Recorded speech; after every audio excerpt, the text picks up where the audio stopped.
B.E.C staff protest today as much of Nassau was in darkness for hours. The IDB says the Bahamas has to protect its borders. And Zonto looks to reduce violence against women. The Bahamas Tonight Tuesday starts now. Now in HD.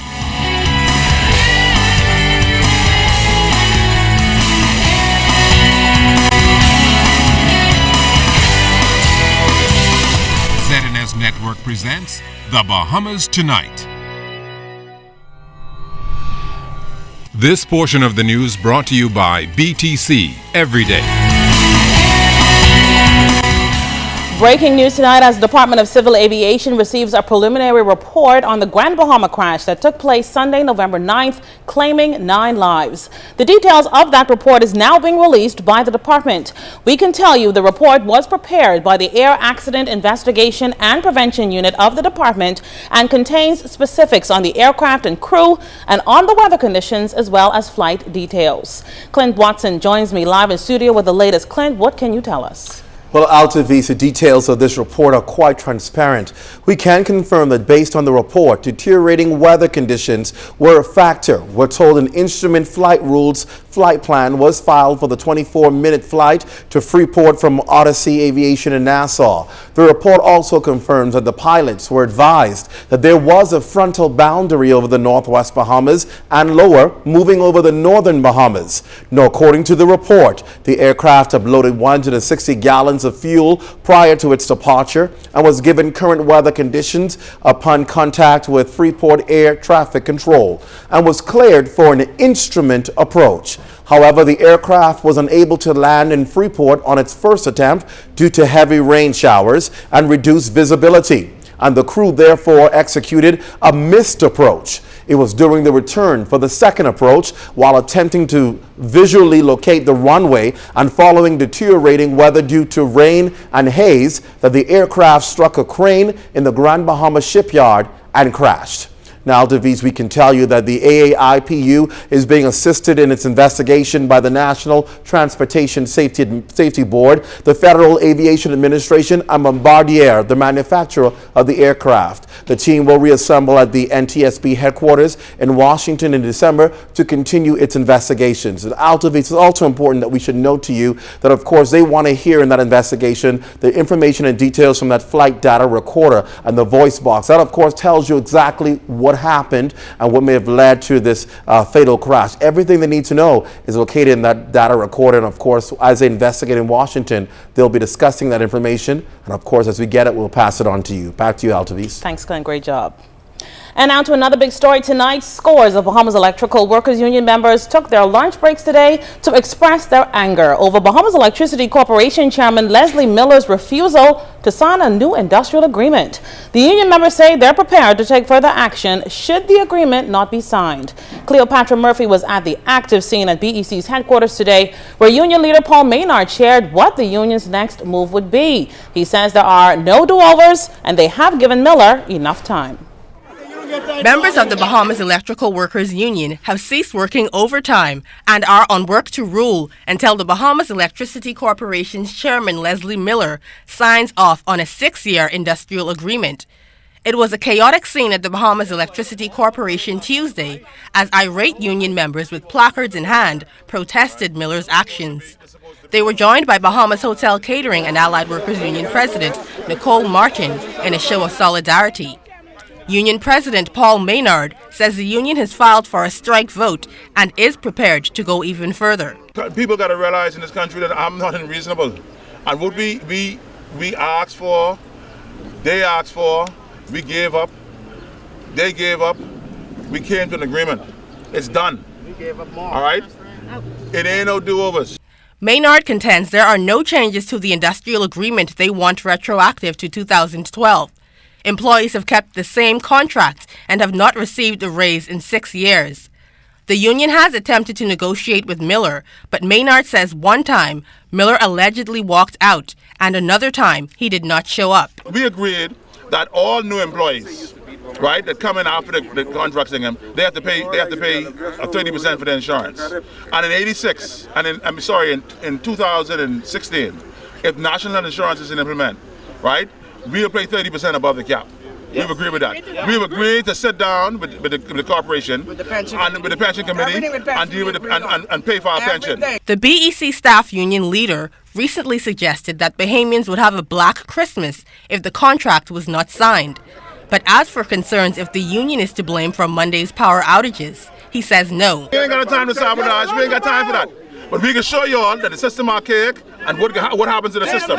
Miller, who was on property, had an exchange of words with union members and Martin, who said he must deal with workers' issues because they were there before him and would be there after.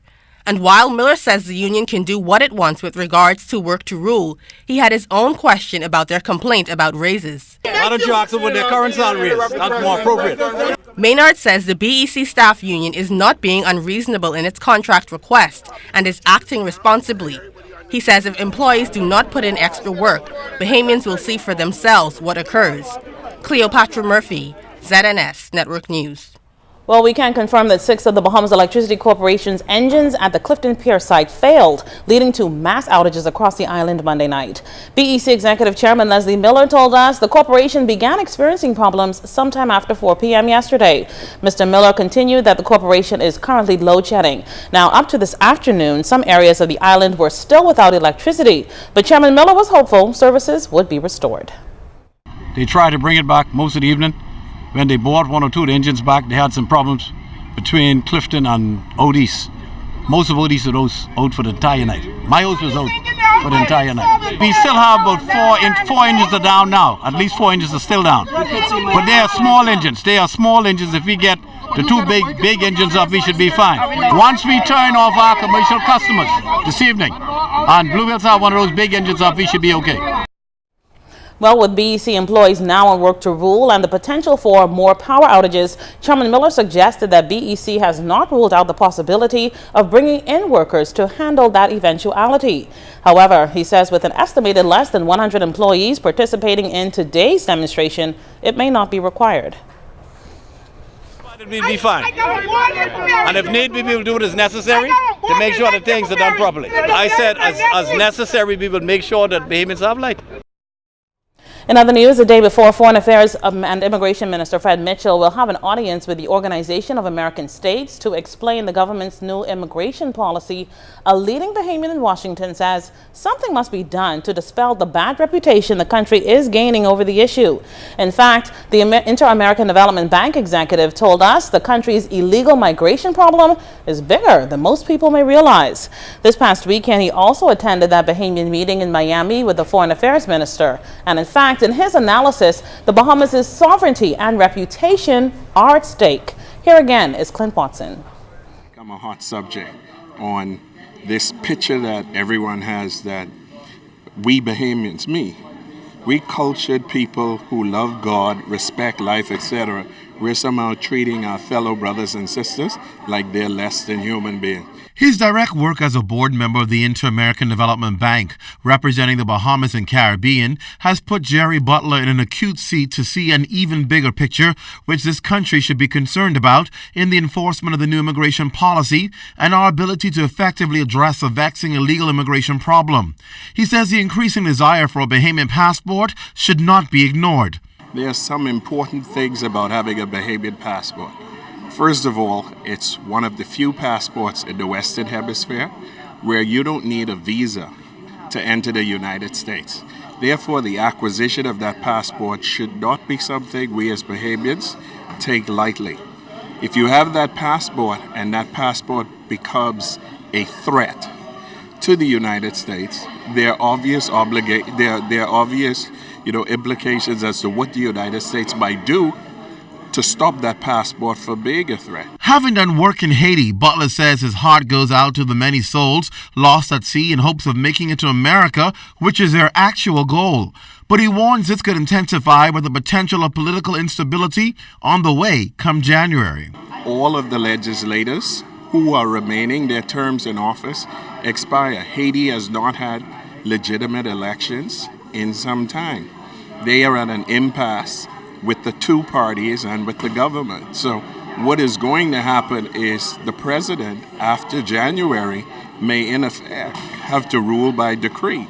That has implications for aid to Haiti. That has implications for the business climate in Haiti. That has implications for us on migration from Haiti. Butler says by now he hoped Bahamians would have seen this issue as more than just about repatriating illegal migrants. The IDB representative, who is familiar with and must evaluate the economics of the Bahamas, says the local economy is at stake. According to Butler, the microeconomic picture of the Bahamas is already being influenced by illegal migration, particularly since the earthquake in Haiti, which led to younger people fleeing that land. If we have high unemployment among our young people, and you had an influx of cheap illegal labor into the Bahamas, our young people who were looking for work or could not find work were definitely affected by a larger supply of cheaper young people. These matters have to be dealt with.